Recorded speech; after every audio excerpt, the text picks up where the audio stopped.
آج بات کرتے ہیں حضرت لقمان حکیم رضی اللہ تعالیٰ عنہ کی۔ انہوں نے اپنے بیٹے کو چند نصیحتیں بیان فرمائی تھی، لیکن آئیے ان کے سننے سے پہلے میں آپ حضرات کو ان کا تعارف کراتا ہوں۔ حضرت لقمان حکیم رضی اللہ تعالیٰ عنہ ایک ولی کامل انسان تھے۔ ان کی 1000 سال کی عمر تھی۔ انہوں نے 4000 نبیوں کی صحبت حاصل کی، ان کا فیض حاصل کیا، اور یہ حضرت داؤد علیہ السلام کے بھانجے ہیں، اور اللہ تبارک و تعالیٰ نے ان کو حکمت سے نوازا تھا۔ یہ حکمت کے بادشاہ تھے۔ ان کے نام سے اللہ تبارک و تعالیٰ نے قرآن مجید فرقان حمید میں ایک سورت نازل فرمائی جس کا نام لقمان ہے۔ اسی سورہ لقمان میں آیت نمبر 13 رب ارشاد فرماتا ہے، وَإِذْ قَالَ لُقْمَانُ لِابْنِهِ وَهُوَ يَعِظُهُ يَا بُنِيَّ لَا تُشْرِكْ بِاللَّهِ إِنَّ الشِّرْكَ لَظُلْمٌ عَظِيمٌ۔ اور یاد کرو جب لقمان نے اپنے بیٹے سے کہا اور وصیت کرتا تھا کہ اے میرے بیٹے اللہ کا شریک نہ ٹھہرانا، بے شک شرک بڑا ظلم ہے۔ اسی آیت کریمہ کی تفسیر میں مفسران عظام ارشاد فرماتے کہ آپ نے اپنے بیٹے کو چند نصیحتیں فرمائی تھی، اور ہر والدین کو اپنی اولاد کو وصیت نصیحت کرنی چاہیے۔ سب سے پہلے آپ نے عقیدے کے مطابق نصیحت فرمائی تھی کہ اے میرے بیٹے اللہ کے ساتھ میں کسی کو شریک نہ ٹھہرانا، یہ ظلم ہے اور یہ ایک ایسا گناہ ہے جس کی معافی نہیں ہے۔ ہر انسان کو، ہر والدین کو اپنے بیٹے کو نصیحت کرنی چاہیے، نیکی کی نصیحت، نماز، روزے، حج و زکوٰۃ، صدقہ و خیرات کی نصیحت کرنی چاہیے۔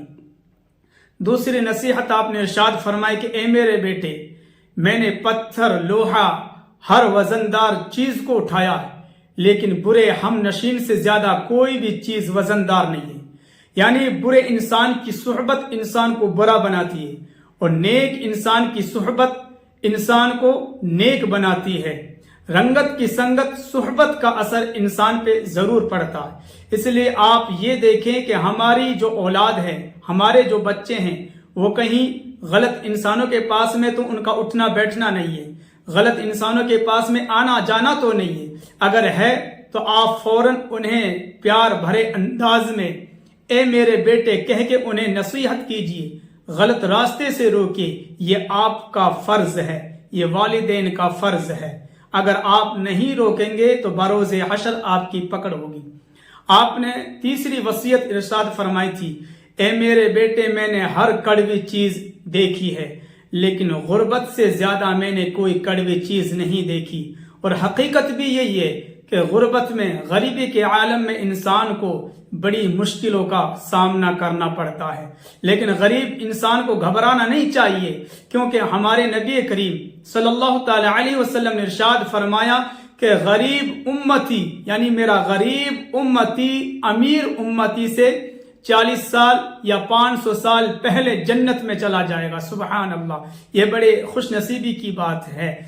غریب امیر سے پہلے جنت میں جائے گا، اور ہمیں یاد رکھنا چاہیے اس غریبی سے جو ہمیں اللہ کی رحمت سے مایوس کر دے، اس غریبی سے ہمیں اللہ کی پناہ مانگنی چاہیے، اور اس امیری سے جو ہمیں مغرور کر دے، اللہ کے ذکر سے دور کر دے، گھمنڈ اور غرور اور تکبر میں مبتلا کر دے، ایسی امیری سے اور ایسی دولت سے بھی ہمیں اللہ کی پناہ مانگنی چاہیے۔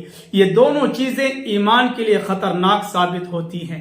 اور آپ نے جو آگے وصیت فرمائی وہ یہ فرمائے، اے میرے بیٹے جنازوں میں شریک ہوا کر اور شادی میں نہ جایا کر، کیونکہ جنازے تجھے آخرت کی یاد دلاتے ہیں اور شادی تجھے دنیا کی خواہش یاد دلاتی ہے۔ حقیقت ہے، حدیث پاک کا مفہوم ہے کہ جب انسان جنازے میں شریک ہوتا ہے اور جنازے کو کاندھا دیتا ہے، جب وہ چاروں کاندھے دیتا ہے، ایک کاندھے کے بدلے میں اللہ تبارک و تعالیٰ انسان کے 10 بڑے بڑے، جن کو کبیرہ گناہ کہتے ہیں، اللہ تبارک و تعالیٰ کبیرہ گناہوں کو معاف فرماتا ہے۔ اگر آپ نے جنازے کو چاروں کندھے دیے تو اللہ تبارک و تعالیٰ آپ کے 40 بڑے بڑے گناہوں کو، یعنی کبیرہ گناہوں کو معاف فرما دیتا ہے۔ اور ناچ گانے، جہاں شادی ہوتی ہے وہاں فلمیں ڈرامے بجتے رہتے ہیں، گانے بجتے رہتے ہیں، ایسی جگہوں سے اپنے بچوں کو روکنے کی کوشش کریں۔ اگر جائیں تو ان سے یہ وصیت فرمائے، انہیں یہ تلقین کر دے، یہ وصیت کر دے کہ بیٹا جہاں گانے بج رہے ہوں اس جگہ پہ ہرگز نہ جانا، کیونکہ امام غزالی رحمت اللہ تعالی علیہ فرماتے ہیں کہ اللہ نے گانے کو شیطان کی اذان کہا ہے، اور جب یہ شیطان کی اذان ہے تو ہمارے نوجوان جو طبقے کے لڑکا اور لڑکی ہیں وہ ناچتے ہیں، کودتے ہیں۔ خدا کا خوف کرو، کہیں اس حالت میں موت نہ آ جائے۔ تمہیں اپنے رب کے سامنے کھڑا ہونا ہے، اپنے رب کو جواب دینا ہے۔ اپنی جوانی کو یوں ناچ گانوں میں برباد نہ کرو۔ یقیناً ہم ناچ گانا کر کے، گانے سن کے جہنم کا عذاب اپنے لیے مول خرید رہے ہیں۔ اللہ کی پناہ مانگو، اپنے گناہوں سے توبہ کرو، ذرا غلط راستے پہ نہ چلو، نیک راستے پہ چلو۔ اے انسان، یہ وصیت حضرت لقمان رضی اللہ تعالی عنہ نے اپنے بیٹے کو ارشاد فرمائی تھی۔ آپ بھی اپنی اولاد کے لیے یہ وصیتیں کریں، نیک وصیتیں کریں، برے لوگوں کی ہم نشینی سے روکیں، اچھوں کی صحبت کی تلقین کریں کہ بیٹا اچھوں کے پاس میں بیٹھا کرو، نیک لوگوں کے پاس میں بیٹھا کرو، علماء کرام کے پاس میں بیٹھا کرو۔ علماء کرام کی صحبت میں بیٹھنے کے بارے میں مولانا روم فرماتے ہیں کہ علماء کے پاس ایک گھڑی بیٹھنا 60 سال کی ریاکاری کی عبادت سے بہتر ہے۔ سبحان اللہ۔ آپ ہماری اس ویڈیو کو فالو کریں اور ہمارے چینل کو سبسکرائب ضرور کریں۔ اسی طرح کی ویڈیوز دیکھنے کے لیے ہمارے چینل کو ضرور سبسکرائب کریں اور ہماری ویڈیو کو آگے شیئر کریں۔ نیک بات کو آگے پھیلانا یہ بھی ایک صدقہ ہے، اس کا بھی ثواب ملتا بندے کو۔ اللہ تبارک و تعالی ہم سب کو عمل کرنے کی توفیق و رفیق عطا فرمائے۔ اگر آپ لوگ کے کوئی سوالات ہیں وہ ہم سے کومنٹ میں آپ کر سکتے ہیں۔ انشاءاللہ اللہ تبارک و تعالی نے چاہا